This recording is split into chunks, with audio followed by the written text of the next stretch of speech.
Halo pemirsa, selamat datang dalam Corporate Insight, di mana kita akan membedah strategi kinerja dan sepak terjang korporasi dalam navigasi tantangan usaha. Bersama saya Fidelia Huagrio, inilah Corporate Insight selengkapnya, Investor Daily, inspirasi investasi, bersatu inspirasi.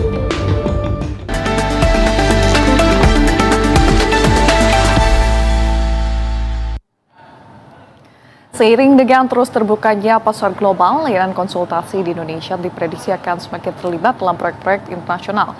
Oleh karenanya, penggunaan jasa konsultan komunikasi dikatakan telah menjadi kebutuhan yang penting dalam dunia bisnis saat ini. Dalam era digital yang terus berkembang, komunikasi yang efektif menjadi kunci kesuksesan sebuah perusahaan. Oleh karena itu, menggunakan jasa konsultan komunikasi dapat memberikan sejumlah manfaat yang signifikan bagi perusahaan. Kemampuan untuk beradaptasi dengan perbedaan budaya dan lingkungan bisnis global akan menjadi kunci sukses. Dalam era digital ini, komunikasi yang baik menjadi kunci kesuksesan dalam dunia bisnis.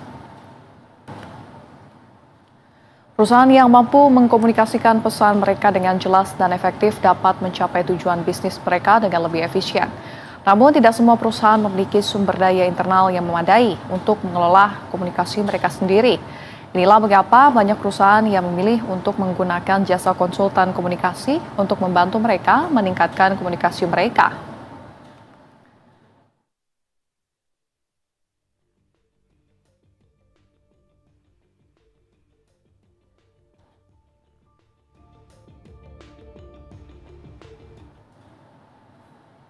PT Ceta Satkara, perusahaan jasa konsultasi di bidang komunikasi, berkomitmen untuk terus mengimplementasikan value, care, and respect dalam setiap aktivitas korporasinya.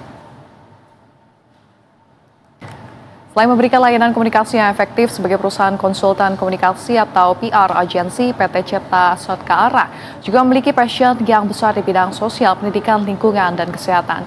Hal ini salah satunya diwujudkan dalam Satkara Berbagi, yakni program sosial tahunan Ceta Satkara yang menyasar anak yatim piatu, anak pemulung, korban bencana, penyandang disabilitas, anak penderita kanker, serta komunitas anak jalanan. Satkara Berbagi menjadi implementasi nyata dari value, care, and respect yang tidak sekedar disarankan kepada klien dan mitra Ceta Satkara, melainkan juga diwujudkan secara nyata dalam setiap karakter individu di internal perusahaan. Sejak berdiri di tahun 2012, Ceta Satkara konsisten menjadikan care and respect sebagai landasan dalam berperan sebagai jembatan komunikasi antara klien dengan media. Care and respect tercermin dalam setiap solusi dan strategi komunikasi yang diterapkan kepada klien, sekaligus dalam menjalin relasi dengan para mitra dan sahabat Ceta Satkara.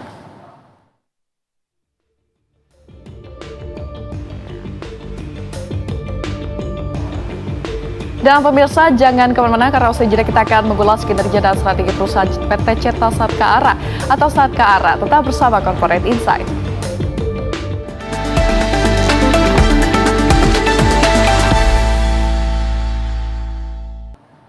Terima kasih pemirsa, Anda masih bersama saya Fidelia Huagrio dalam Corporate Insight. Pemirsa, penggunaan jasa konsultan komunikasi telah menjadi kebutuhan yang penting dalam dunia bisnis saat ini.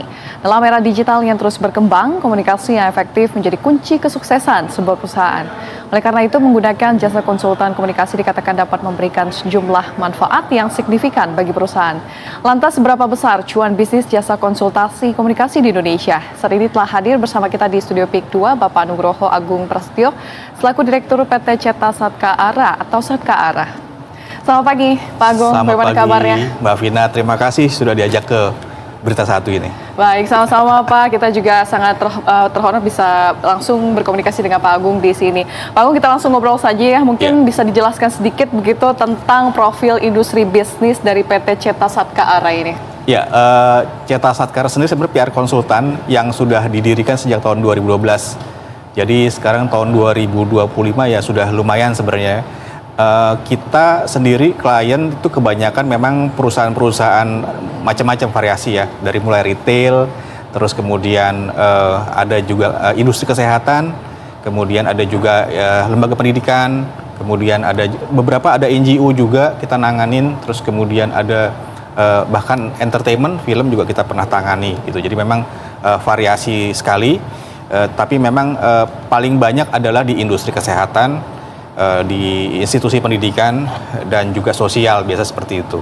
gitu. Oke, baik. Hampir di seluruh sektor berarti ya Pak Agung? Hampir di seluruh sektor, termasuk perusahaan-perusahaan yang di Bursa Efek ya, di yang Go Public juga kita biasa nangani itu. Oke, kalau boleh tahu, kalau di Bursa Efek sendiri, perusahaan terbuka itu sudah ada berapa klien Pak yang bekerja sama dengan sebagai klien dari PT Ceta Satkara ini? Sudah cukup banyak ya, karena kan mereka kan setiap tahun kan harus melakukan annual report segala macam kan.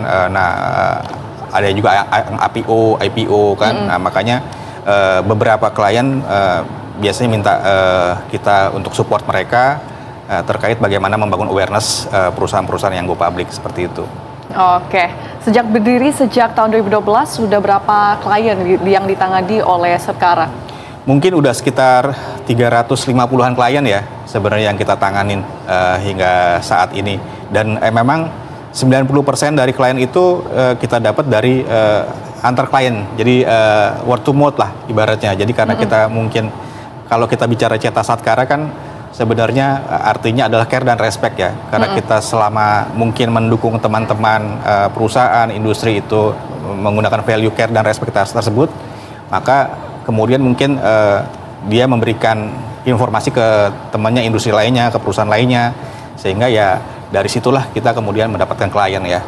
Oke, baik. Apa yang sebetulnya melatar belakangi PT Ceta Satkara ini di pasar Indonesia, dan bagaimana PT Ceta Satkara melihat prospek industri jasa komunikasi ini di pasar Indonesia? Apakah cukup prospektif, Pak Agung?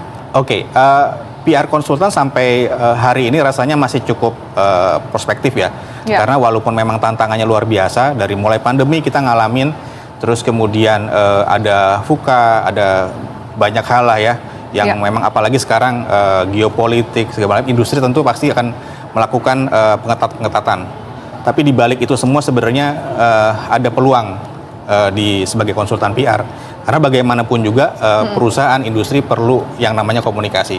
Karena dengan adanya komunikasi pasti perusahaan akan dilirik oleh publik ya, dilihat oleh publik, dan pasti tentu potensi untuk mengembangkan bisnisnya semakin besar dengan adanya komunikasi seperti itu. Oke, Pak Agung mungkin bisa dijelaskan terkait dengan bagaimana pencapaian kinerja perusahaan di tahun lalu, terlebih juga kan tahun pemilu nih, apakah berpengaruh cukup signifikan gitu ya terhadap kinerja perusahaan? Ya, tahun lalu cukup positif, walaupun memang kami tidak bermain di politik sih sebenarnya, gitu, karena memang kami kebanyakan main di industri. Tapi kalau lihat capaian tahun lalu dibandingkan year to year, dibandingkan kuartal pertama di 2025, mungkin bisa kita lihat pertumbuhannya sekitar 25% ya di kuartal 1 gitu. Kita sih targetnya tahun ini kalau bisa mudah-mudahan bisa tumbuh 50% lah ya. 50%. Walaupun tentu tantangannya cukup besar, cukup berat, tapi kami percaya bahwa dengan value yang kita pahami sama-sama, kita lakukan sama-sama bersama tim. Kita kebetulan ada 15 orang tim di Satkara. Nah, kita berharap tentu bisa mencapai target tersebut ya. Karena memang tadi saya sampaikan, walaupun kondisi tantangan berat di industri maupun bisnis, tapi tetap perusahaan tentu membutuhkan yang namanya komunikasi. Dan komunikasi yang efektif dan efisien, salah satunya adalah menggunakan jasa public relations sebenarnya itu. Oke, pertumbuhan sebesar 50% ya. Kalau dari sisi pertumbuhan itu sendiri, pertumbuhan dari segi apa Pak? Dari segi pendapatan, dari revenue ya. Dari revenue ya. Kalau dari tahun 2024 sendiri, di tahun 2024 pertumbuhannya berapa persen Pak? 2024 itu sebenarnya tidak terlalu signifikan, karena memang kita kan menghadapi fase-fase kampanye ya, semua orang isunya lagi banyak ke politik gitu ya. Tapi memang ada pertumbuhan, tapi tidak sebesar setahun ini sepertinya gitu loh. Di Q1 kita agak surprise juga. Oh, ternyata setelah kita lihat sudah sampai 25% pertumbuhannya di Q1-nya gitu. Dan mudah-mudahan bisa mencapai 50% lah. Di kuartal pertama tahun ini Pak, 25%. 25% di kuartal pertama tahun ini. Oke. Namun kalau dibandingkan tahun lalu nih Pak, tahun lalu itu sekitar berapa secara keseluruhan? Tahun lalu sekitar 35%. Kita masih tumbuh sebenarnya gitu. Di luar tentu kita kan selama ini menangani industri ya, terus kemudian industri kesehatan tuh paling banyak Mbak, karena bagaimanapun juga kenapa bisa tumbuh, karena industri kesehatan, pendidikan itu industri yang terus berjalan. Semua orang punya kebutuhan itu. Artinya industri tersebut membutuhkan awareness komunikasi ya, sehingga kenapa tetap tumbuh, karena memang banyak di situ kita. Dan kenapa Q1-nya tetap tumbuh ya karena memang klien-klien yang kita support juga memang industrinya kebanyakan yang memang needs-nya ada lah di publik ya, gitu seperti itu. Iya, itu dari sisi pertumbuhan revenue ya Pak, yang 50% untuk tahun ini dan bahkan 25% sudah dicapai di kuartal pertama bahkan. Betul. Kalau untuk dari jumlah klien kan ini sudah ada sekitar 350-an klien. Tahun ini ada target juga nggak Pak untuk dari sisi jumlah klien? Jumlah klien ya tentu kan akan menentukan revenue-nya juga nanti gitu ya. Kalau bisa dapat klien yang cukup banyak ya kita tentu senang. Tapi memang kita sendiri memang kadang-kadang memilah juga gitu loh.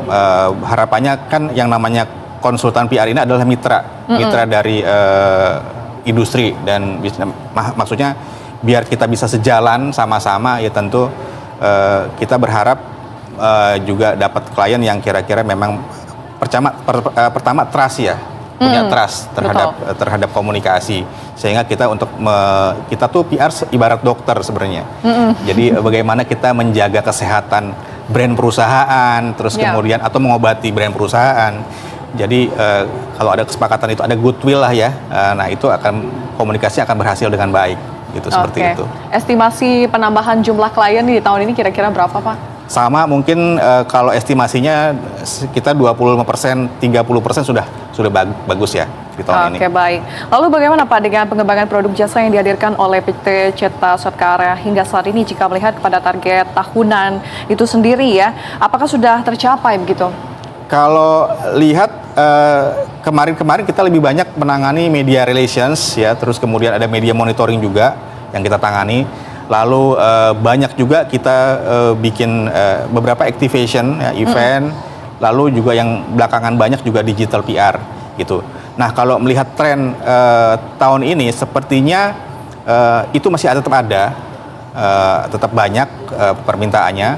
Kemungkinan juga yang akan tumbuh adalah bagaimana kita membangun engagement dengan komunitas. Karena beberapa industri, beberapa pebisnis kalau kita berinteraksi dengan mereka ada semacam kebutuhan untuk mendekat dengan publik secara langsung, berinteraksi secara langsung, involving juga, lalu membangun experiencing di publik supaya bisa merasakan nggak cuman awareness aja, bisa merasakan bagaimana kebutuhannya terpenuhi oleh perusahaan seperti itu. Oke, produk layanan komunikasi apa Pak yang berkontribusi banyak dalam kinerja perusahaan?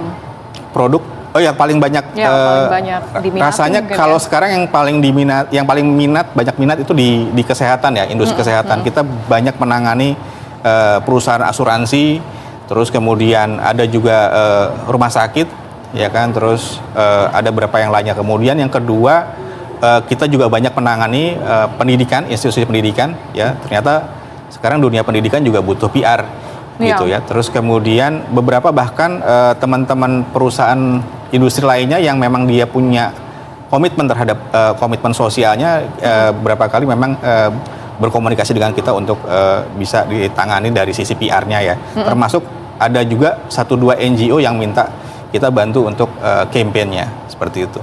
Oke, tadi Pak Agung menyebutkan bahwa sektor kesehatan ini menjadi sektor yang paling banyak begitu ya, yang diminati untuk jasa komunikasi. Mungkin ada sektor lain juga yang dibidik untuk bisa ditingkatkan lagi selain kesehatan, Pak Agung? Oke, ada retail juga ya, retail, terus kemudian perusahaan-perusahaan yang ada di pasar modal itu juga punya potensi sebenarnya karena mereka kan harus transparan ya, harus melakukan komunikasi secara transparan, harus ada keterbukaan di situ, keterbukaan informasi. Itu juga merupakan potensi-potensi yang rasanya di tahun ini juga tetap akan ada ya. Lalu terus kemudian mungkin FMCG ya, walaupun tantangannya penuh dengan tantangan di tahun ini rasanya kan kita gini, komunikasi itu karena komunikasi itu kita hidup, gitu. Jadi kalau mau tetap existing, kalau mau tetap hidup harus ada komunikasinya. Tinggal bagaimana kita memberikan atau berhitung skala prioritasnya.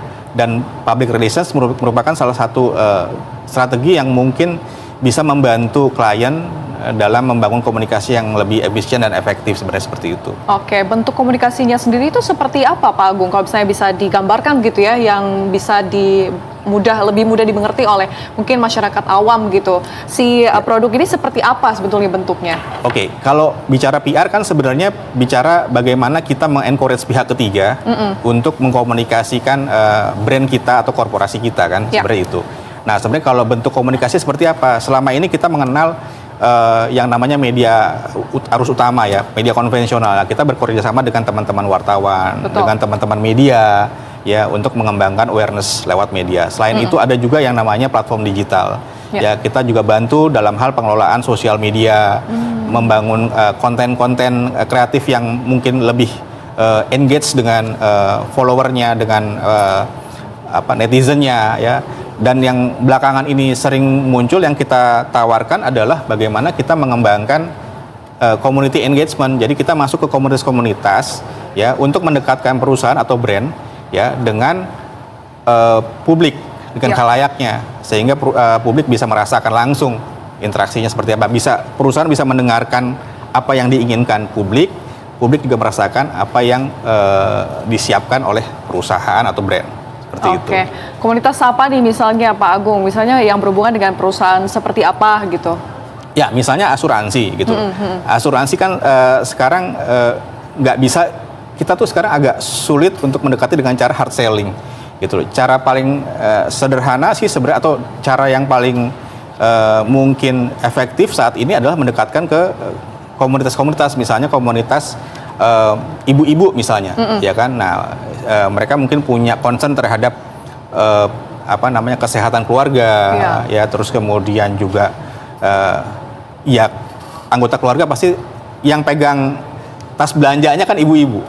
Jadi kita lakukan pendekatan melalui aktivitas, misalnya kita bikin kegiatan pelatihan make up untuk ibu-ibu, ya, berhijab, atau kemudian bikin semacam financial planner ke ibu-ibu, sehingga kita bisa ngasih tahu, oh ternyata kita harus prepare loh terhadap kondisi-kondisi tertentu di mana secara keuangan kita harus siap. Caranya bagaimana? Salah satunya menggunakan, jadi value yang diangkat dari sebuah asuransi adalah value tentang bagaimana ini bisa punya value untuk masyarakatnya, gitu. Jadi bagaimana kita menjadikan asuransi bagian part of the bagian dari perencanaan keuangan mereka, seperti itu. Oke, yang pasti untuk membangun branding awareness di masyarakat itu sendiri ya, Pak Agung, terkait dengan perusahaan yang menjadi klien. Baiklah, kalau begitu kita akan lanjutkan, tapi usai jeda yang satu ini. Pemirsa jangan kemana-mana, karena usai jeda kita akan kembali Corporate Insight.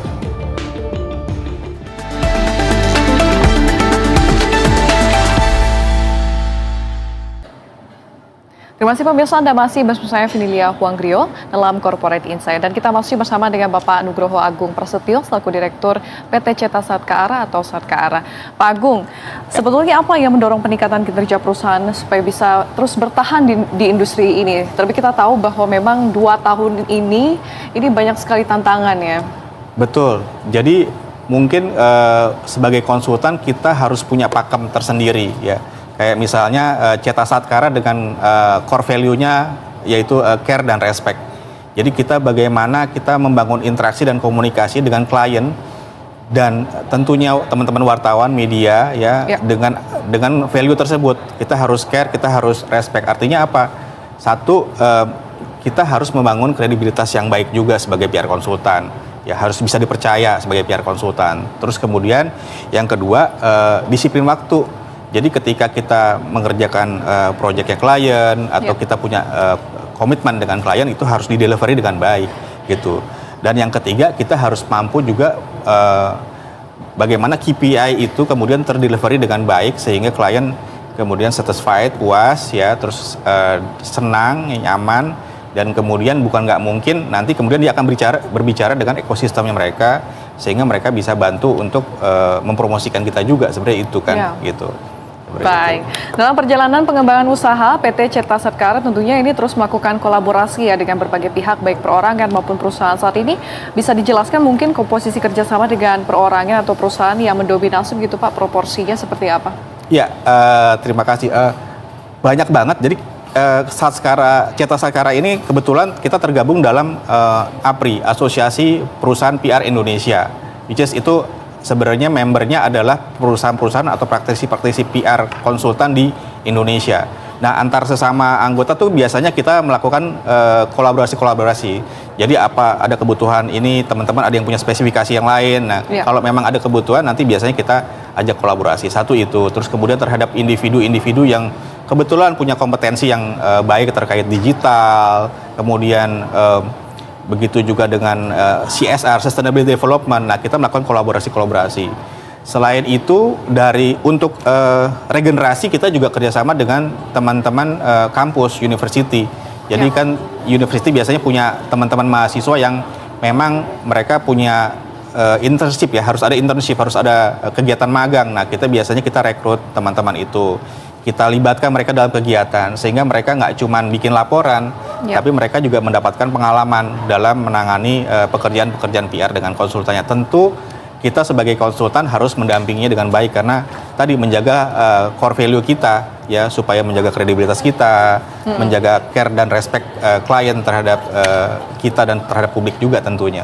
Berarti memang lebih banyak klien ini dari perusahaan ya, Pak? Ya. Ada dari perusahaan, kemudian NGO juga ada, sekolah ada juga, kampus ada, kemudian juga ada juga personal branding juga kita bantu juga.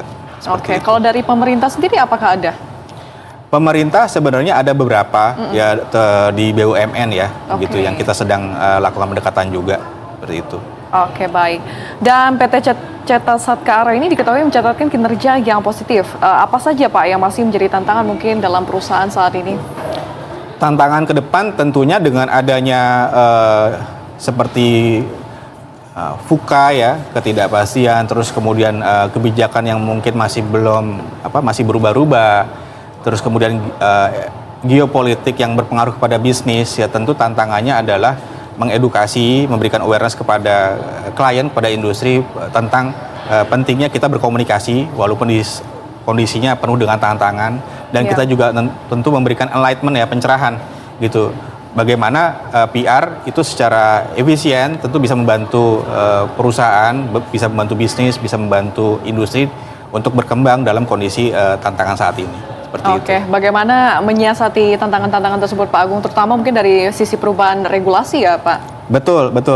Satu memang kita bantu dalam hal monitoring, jadi melakukan analisa-analisa kebijakan melalui monitoring berita yang ada, melalui sosial media itu. Kedua, pemanfaatan media sosial, jadi manajemen media sosial yang baik, membangun konten-konten yang relevan terhadap publik tentunya sangat dibutuhkan. Lalu juga berteman dengan teman-teman wartawan, dengan media, karena bagaimanapun juga informasi yang terverifikasi itu datangnya kan dari media arus utama ya, dari teman-teman wartawan sebenarnya itu. Lalu yang tidak kalah pentingnya yang saat ini sedang kita kembangkan adalah membangun komunitas. Terus terang Satkara ini salah satu PR konsultan yang mungkin menginisiasi CSR. Jadi kita pengen secara bisnis PR konsultannya tumbuh, tapi secara sosial itu juga harus berkembang. Makanya kita punya Satkara Berbagi. Di situ kita mengembangkan komunitas guru. Jadi kita punya komunitas guru Satkara Berbagi atau KGSB. Itu ada sekitar 1.000 anggota dari 34 provinsi. Itu semua guru, jadi kita setiap 2 minggu sekali atau sebulan sekali kita membuat kegiatan bersama, sharing untuk membantu para guru dalam melakukan kegiatan belajar mengajar di sekolahnya. Gitu. Kita bahkan mencetak buku yang kita bagikan ke sekolah-sekolah sampai sekolah di daerah terpencil sekalipun. Seperti itu. Oke, baik Pak Agung. Bagaimana menghadapi kompetitor sejenis di bidang yang sama nih Pak Agung? Apakah cukup banyak begitu? Ya, kompetitor sejenis mungkin cukup banyak ya, dari mulai yang kecil sampai yang besar gitu. Tapi poin besarnya kita tidak menganggap ini mereka itu kompetitor. Justru kita biasa di APRI itu sering bantu, sering sharing bersama, sering juga brainstorming bersama. Kira-kira apa sih tantangan PR konsultan saat ini? Gitu. Terus bagaimana sih solusinya? Bagaimana sih ketika bisnis kondisinya sedang stagnan, apa sih yang harus kita lakukan? Gitu. Bagaimana kita menjemput bola, bagaimana kita kemudian membangun activity yang mendekatkan dengan potensi-potensi kliennya dia, sebenarnya seperti itu. Jadi kita tidak menganggap teman-teman konsultan PR lain itu sebagai kompetitor, tapi sebagai partner, sebagai teman kolaborasi gitu. Jadi mereka pun seperti itu gitu. Jadi kita bersaing, berkompetisi secara positif lah, bahkan saling membantu lah seperti itu. Oke, malah lebih mendukung supaya lebih banyak lagi atau seperti apa Pak Agung biar tercipta ekosistemnya dan bisa daya saingnya ini lebih tinggi lagi. Poin besarnya kan kita pengen tumbuh bersama dalam ekosistem PR konsultan seperti itu. Baik Pak Agung. Selain ini juga mulai bermunculan konsultan komunikasi atau agensi PR yang berbasis AI, Artificial Intelligence, sebagai wujud adaptasi agensi PR ini terhadap perkembangan teknologi. Bagaimana Pak tanggapannya? Ya, kita juga menggunakan AI, terutama ketika kita ingin menangkap kira-kira suara-suara yang muncul di media sosial, di media digital, termasuk media konvensional. Jadi kita dalam membangun atau membuat sebuah report monitoring media, kita lengkap juga dengan menggunakan AI juga, sehingga lebih komprehensif. Cuman memang yang namanya AI tetap kita harus baca lagi, gitu. Harus kita repackage lagi karena harus ada sentuhan, bagaimanapun juga harus ada sentuhan pikiran manusianya. Betul. Sehingga apa yang muncul, report yang muncul layak untuk dikonsumsi atau digunakan oleh klien. Karena kadang-kadang kayak baca konteks tidak itu kalau dibaca di AI kan selalu negatif. Padahal konotasi kata tidak itu tidak selalu negatif. Makanya selain kita memonitoring dengan menggunakan atau menganalisa menggunakan AI, kita baca lagi mana yang harus kita benahi lagi, seperti itu. Oke, dengan pengimplementasian AI ini sendiri, apakah membutuhkan investasi yang cukup mahal, Pak Agung? Investasinya kalau mau semuanya memang cukup besar ya, tapi memang kita harus memilah-milah sebagai PR, mana yang kira-kira memang sesuai kebutuhan kita, kebutuhan klien, seperti itu. Oke, kekurangan dan kelebihannya sendiri bagaimana Pak Agung menggunakan AI dan tidak begitu? Kalau dengan AI tentu lebih cepat. Dari sisi research, dari sisi data lebih cepat. Ya, PR-nya sebenarnya di kita adalah bagaimana caranya mengkonfirmasi data itu apakah valid atau tidak. Ya kan? Jadi kita harus recheck and recheck lagi sama dengan kerja teman-teman jurnalis tentunya ya. Jadi kita melakukan check and recheck apakah data yang muncul di AI itu sudah valid atau enggak gitu dengan realitanya seperti itu. Oke, baik Pak Agung. Dari sisi market sendiri bagaimana PT Ceta Satkara melihat peluang jangka panjang maupun jangka pendek? Mudah-mudahan positif ya. Kalau kita ngelihat walaupun tantangannya cukup besar, cukup berat tentu di industri dan bisnis dengan ya tadi saya bilang bahwa kalau kita tidak berkomunikasi maka kita tidak akan kelihatan. Awareness orang terhadap brand kita, terhadap perusahaan malah tidak terlihat. Ya. Jadi bagaimanapun juga kalau mau hidup manusia harus berkomunikasi. Kalau mau existing berarti brand atau korporasi atau industri pun harus berkomunikasi gitu. Karena supaya muncul selalu ada di hati masyarakat kan harus dekat dengan masyarakatnya.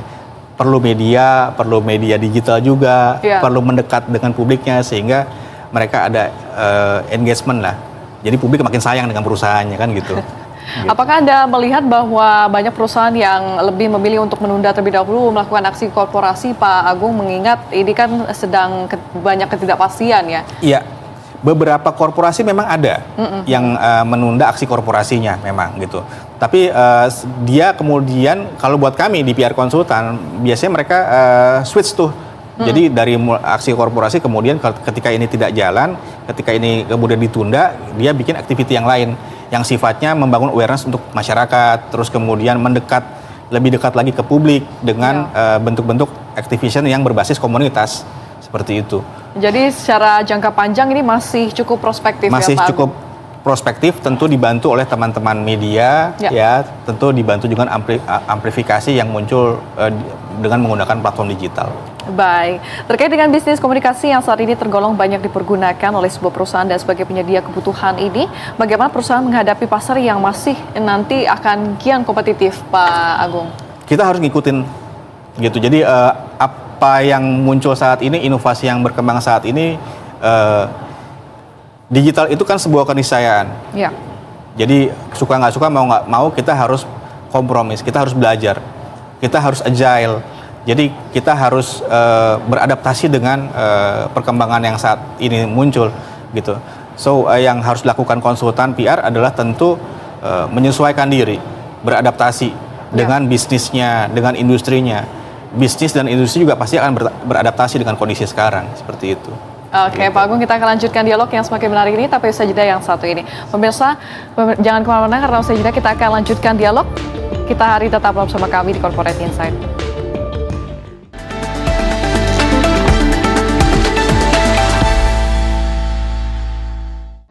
Nah, pemirsa, kita akan lanjutkan dialog bersama dengan Bapak Nugroho Agung Prasetyo, selaku Direktur PT Ceta Satkara atau Satkara. Pak Agung, kondisi perekonomian ini apakah berpengaruh begitu terhadap kinerja perusahaan? Kalau benar, kira-kira sejauh apa pengaruhnya? Ya, memang tantangannya pasti berpengaruh ke industri maupun bisnis. Cuman lagi-lagi kalau kita bicara soal tantangan tersebut, perubahan itu kan bukan untuk dilawan, gitu. Tapi bagaimana kita merespon dengan mindset perubahan yang lebih baik. Jadi ketika kita membantu industri dan pebisnis juga ya tentunya yang pasti melakukan adaptasi ya, harus agile. Ya kita pun sebagai PR konsultan juga harus beradaptasi dengan strategi-strategi baru tentunya, gitu. Jadi nggak bisa kita misalnya sekarang kalau dulu mungkin orang masih bisa hard selling ya, mungkin sekarang message atau narasi-narasi yang hard selling kemudian lebih dipilah lagi menjadi lebih soft selling, lebih strategis lagi narasinya di develop gitu sehingga bisa nyampe ke publik, ke khalayak dengan secara efektif dan efisien seperti itu. Oke, baik. Secara umum apa yang masih perlu diperhatikan oleh industri jasa komunikasi seperti PT Ceta Satkara saat ini, di mana kita juga mengetahui bahwa persaingan di industri seperti ini bukan hanya berasal dari dalam negeri tapi juga dari luar negeri, Pak Agung? Ya, kita ini punya kedekatan kultural yang sangat baik ya sebagai PR konsultan yang lokal lah yang di Indonesia ya, kita sangat paham audiens kita, sangat paham khalayak kita yang ada di dalam negeri. Walaupun kita juga tidak menutup kemungkinan kita melakukan komunikasi untuk luar negeri karena kita punya relasi atau klien yang memang penanganannya harus di luar Indonesia ya gitu. Nah, caranya bagaimana? Tentu caranya adalah kita harus dekat dengan medianya. Bagaimanapun juga amplifikasi pesan ya, komunikasi ini dilakukan melalui media, baik media konvensional maupun media digital gitu. Nah, tinggal bagaimana narasinya pun harus lebih halus gitu, karena narasi hard selling mungkin saat ini udah nggak terlalu efektif lagi, harus lebih soft selling. Bentuk kerjasama dengan media pun mungkin tidak semata-mata komersial misalnya, tapi lebih kepada bagaimana kita berkolaborasi untuk membangun value bersama. Ada nilai bisnisnya, tapi tentu secara pesan tidak terlalu hard selling, lebih ke soft selling seperti itu. Oke, gitu. Selain dari domestik, apakah ada klien yang juga dari mancanegara? Ada beberapa klien yang kebetulan sempat kita tangani dari mancanegara dan kita memang juga mempunyai relasi yang cukup baik juga dengan media-media di luar negeri sana. Oke, kira-kira gitu. Ada berapa banyak Pak Agung klien dari mancanegara? Nggak terlalu banyak, mungkin 2-3 perusahaan dari luar negeri. Tapi kalau perusahaan luar negeri atau yang prinsipalnya di luar negeri tapi dia beroperasi di Indonesia sih lumayan cukup banyak. Oke. Gitu. Sekitar 2-3 perusahaan kalau yang base-nya di luar negeri. Kalau yang base-nya di luar negeri lebih sebenarnya kalau yang ditangani di Indonesia ya. Tapi kalau mereka ingin komunikasinya lebih keluar ya itu mungkin 2-3 perusahaan. Oke, di sektor apa Pak itu? Biasanya FMCG, terus kemudian NGO, biasa seperti itu. Gitu. Oke, baik. Kita akan beralih mungkin ya Pak, mungkin bisa diceritakan seberapa cuan sebetulnya bisnis jasa konsultasi ini? Cuan rasanya tetap cuan gitu karena dari sisi cost sebenarnya pemanfaatan PR ini sebenarnya lebih efisien dari sisi budget sebenarnya gitu ketimbang medium lain yang mungkin lebih komersil sebenarnya itu. Tinggal bagaimana caranya mengemas pesan tentunya agar lebih soft lagi, lebih dekat dengan masyarakat, lebih relevan dengan keseharian publiknya seperti itu. Karena kalau bicara narasi yang strategis itu seperti apa? Ya narasi yang strategis tentu narasi yang relevan dengan keseharian orang yang lihat, audiensnya seperti itu. Gitu. Oke. Apakah ada momen tertentu Pak di mana banyak kebutuhan akan konsultan PR atau jasa komunikasi jika dihitung per tahun begitu? Biasanya kalau perusahaan GoPublic kan punya kewajiban untuk keterbukaan informasi. Setiap tahun itu pasti ada. Nah di situ biasanya teman-teman yang ada yang listing di Bursa Efek biasanya minta support dari kita.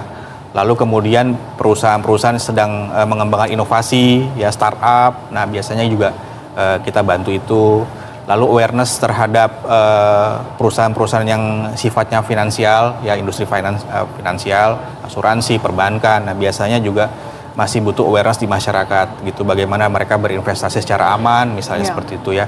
Nah, terus kemudian juga ada perusahaan-perusahaan retail, karena bagaimanapun juga retail mesti jualan ke masyarakat, dan edukasi terkait produk retail juga harus dilakukan sehingga masyarakat aware terhadap apa kebutuhannya mereka, ya kan, sesuai dengan apa yang mereka inginkan. Seperti itu. Oke. Produk jasa layanan komunikasi ini sendiri, Pak Agung, sebetulnya bisa dalam satu proyek saja begitu atau ada durasi waktu tertentu gitu? Ya, ada dua model sih sebenarnya. Yang pertama project, bisa juga dalam jangka panjang, misalnya 6 bulan atau 1 tahun. Itu biasanya kita nyebutnya retainer klien. Beberapa, termasuk saya tadi lupa juga properti ya. Properti juga merupakan potensi yang cukup besar sih sebenarnya di situ. Itu karena bagaimanapun juga infrastruktur tumbuh, ya properti juga harus jalan, ya kan. Gitu. Yang paling diminati itu yang jangka panjang seperti itu Pak, 6 bulan dan lebih, atau yang per project saja biasanya? Yang paling diminati justru sebenarnya yang jangka panjang. Karena komunikasinya berkelanjutan kan. Betul. Gitu. Jadi dari mulai A sampai Z, perusahaan kita jadi tahu, sebagai PR konsultan kita jadi tahu kebutuhan klien sejauh mana, terus kemudian setiap bulan kita ada evaluasi. Nah, klien pun bisa kemudian juga lebih dinamis, apalagi kondisi penuh tantangan saat ini kan dinamikanya cukup besar ya, gitu, perubahannya cukup besar. Jadi ketika kita menghandle klien dalam jangka waktu yang panjang, kita bisa berinteraksi apa yang harus dirubah strateginya, gitu, menyesuaikan dengan kebutuhannya. Seperti itu. Oke, baik. Teknologi kini menjadi salah satu komponen penting dalam industri. Bagaimana PT Ceta Satka Arra ini memanfaatkan kemajuan teknologi untuk bisa mengembangkan bisnis perusahaan, Pak Agung? Harus, gitu. Ya tadi kita memanfaatkan AI, gitu, dalam hal mendengar atau memonitoring berita, dalam hal listening sosial media, percakapan yang muncul di digital, gitu. Kita satu-satunya jalan ya menggunakan dashboardnya atau menggunakan AI yang ada. Gitu, itu lebih rigid, cuman memang lagi-lagi sentuhan manusiawinya harus ada, karena kita harus juga mengkurasi gitu report yang muncul di digital seperti apa, nah realitanya seperti apa harus dikurasi lagi, kira-kira seperti itu. Secara umum bergelut di bidang bisnis ini, apa yang masih harus menjadi perhatian Pak untuk pelaku industri yang sama begitu, yang harus diperhatikan? Soal menjaga kredibilitas, soal transparansi, soal kejujuran, itu semua harus dibangun bersama sebenarnya itu ya.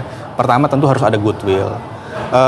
Ada yang namanya unhold some demand ya. Jadi di mana kadang-kadang ada tuh yang kan komunikasi itu bisa dibuat untuk kebaikan. Kadang-kadang ada yang namanya black campaign kan. Betul. Gitu. Nah, kita biasanya tentu sebagai PR konsultan akan memilah gitu mana yang pantas dan punya value untuk publik juga. Jangan sampai kita malah menyesatkan publik gitu. Kita nggak mau tuh yang namanya melakukan pendekatan-pendekatan komunikasi dengan misalnya menyebarkan hoax atau berita bohong. Kita berusaha untuk menghindari itu, gitu, seperti itu. Oke, bagaimana sebuah perusahaan bisnis komunikasi ini harus mampu meyakinkan sebuah perusahaan dapat mempercayakan upaya membangun reputasinya? Bagaimana sebetulnya strateginya, Pak Agung? Dekat dengan klien, sering berinteraksi dengan klien, ya membangun hubungan baik. Kita kadang-kadang nggak dalam kondisi konteks pekerjaan, sekedar ngopi-ngopi atau makan siang aja kita bisa ketemu, oh ternyata kita bisa melakukan ini, itu, berubah strategi ini, itu, seperti itu. Sama halnya dengan ketika kita bertemu dengan kawan-kawan wartawan, kita lakukan secara reguler, bahkan kadang-kadang secara informal. Gitu. Kita punya komunitas juga tadi guru berbagi, Saskara Guru Berbagi. Nah, di situ sebenarnya teman-teman wartawan juga kadang-kadang ikut, tapi sebagai voluntary, tidak meliput. Jadi mereka dengan senang hati tuh ikut membantu kami untuk mengajarkan guru-guru, misalnya bagaimana sih cara membuat konten edukasi yang menarik gitu. Jadi kondisi-kondisi komunikasi yang sifatnya casual itulah kita akhirnya saling mengenal, saling memahami satu sama lain tanggung jawabnya bagaimana. Jadi ketika kita berhubungan antara PR konsultan, klien dengan media, kita hubungan baik, hubungan dekat, tapi kita sama-sama memahami tanggung jawab masing-masing. Oke, gitu. Inovasi apa lagi nih Pak Agung yang sedang direncanakan oleh perusahaan yang mungkin akan segera direalisasikan? Mungkin tadi kan sudah dari sisi teknologi sudah menggunakan AI begitu. Betul. Ya. Namun juga harus tetap ada dari sumber daya manusianya juga harus meng-cross check kembali begitu ya. Betul. kita ingin mengembangkan komunitas ya, Mbak ya saat ini. Gitu. Jadi komunitas yang sudah ada, komunitas guru ini kita mau kembangkan lagi. Jadi suatu ketika misalnya ada perusahaan-perusahaan yang punya concern terhadap pendidikan, terhadap guru, bisa kerjasama, bisa menggunakan platform komunitas tersebut ya untuk kebaikan sama-sama. Intinya sebenarnya kita berbagi kebaikan, selain berbisnis juga harus berbagi kebaikan dengan teman-teman yang kira-kira memang perlu dukungan dari kita, perlu support dari kita dari secara sosial ya. Seperti itu. Oke, lalu kita akan lanjutkan dialog tapi usai jeda yang satu ini. Pemirsa, Corporate Insight masih akan kembali usai jeda, tetaplah bersama kami.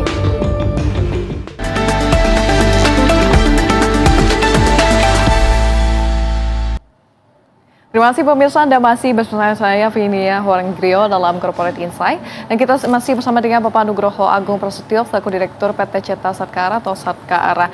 Pak Agung, kita sudah berada di segmen terakhir. Mungkin bagaimana PT Ceta Satkara ini melihat outlook bisnis industri ini di Indonesia? Oke, untuk bisnis mungkin kita harus agile ya, dengan tantangan yang sedemikian rupa. Kita pernah belajar tentunya di masa pandemi dengan tantangan-tantangan yang ada. Ya. Dengan pelajaran tersebut tentu harusnya tantangan saat ini tentu lebih bisa diantisipasi dengan baik. Tidak ada komunikasi berarti kita tidak terlihat, gitu. Artinya komunikasi tetap ada. Kalau kita ingin tetap existing, tetap hidup, kita harus tetap berkomunikasi. Artinya PR konsultan di sini tentu punya peluang di situ, punya kesempatan di situ untuk membantu industri dan bisnis dalam berkembang bersama, seperti itu. Oke, masih akan terus dibutuhkan ya Pak ya? Masih akan dibutuhkan, juga teknologi betul. Akan semakin berkembang terus. Betul gitu. sekali, betul. Dan harapan mungkin dari PT Ceta Satkara terkait dengan kebijakan yang dapat mendukung iklim usaha bisnis jasa konsultan komunikasi ini? Ya, mudah-mudahan kita tentu mendukung pemerintah dalam hal ini, dalam konteks bahwa mudah-mudahan kondisi semuanya akan lebih baik lagi, kebijakan lebih ajak lagi ya. Sehingga kita bisa sudah mulai untuk memperbaiki kondisi-kondisi sebelumnya, gitu. Tentu ini bukan pekerjaan besar pemerintah aja, tapi pekerjaan seluruh stakeholder yang ada di Indonesia untuk berkembang bersama, baik pemerintah, industri sebagai regulator, industri, maupun kita sebagai konsultan, maupun media. Peran media penting sekali untuk amplifikasi ini semua, untuk melakukan komunikasi ke publik, seperti itu. Oke, bagaimana PT Ceta Satkara ini menangkap peluang Pak di tengah perekonomian yang masih gonjang-ganjing, perang dagang, ketidakpastian, seperti apa? Betul, lagi-lagi bisnis kan harus tumbuh, harus bergerak. Kalau kita diam saja, ya kita akan tenggelam, gitu. So yang harus kita lakukan adalah tetap melakukan upaya-upaya, melakukan inisiatif-inisiatif. Ya kalau di bisnis tentu mereka harus paham dengan perkembangan teknologi, inovasi teknologi, disrupsi teknologi, terus kemudian juga mereka pasti, teman-teman pasti pebisnis maupun industri pasti akan melakukan evaluasi lagi ya terkait dengan kondisi ekonomi, perkembangan geopolitik segala macam.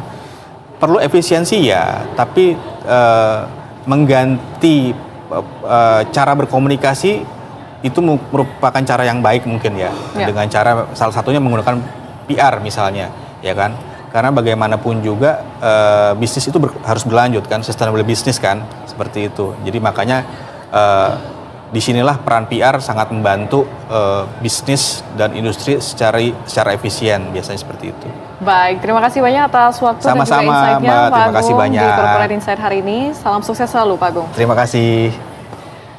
Ya pemirsa, kita sudah sampai pada penghujung Corporate Insight hari ini. Saya Vinia Huanggrio, atas nama seluruh kru yang bertugas mengucapkan terima kasih atas kebersamaan Anda. Investor Daily Inspirasi Investasi, bersatu menginspirasi. Sampai jumpa.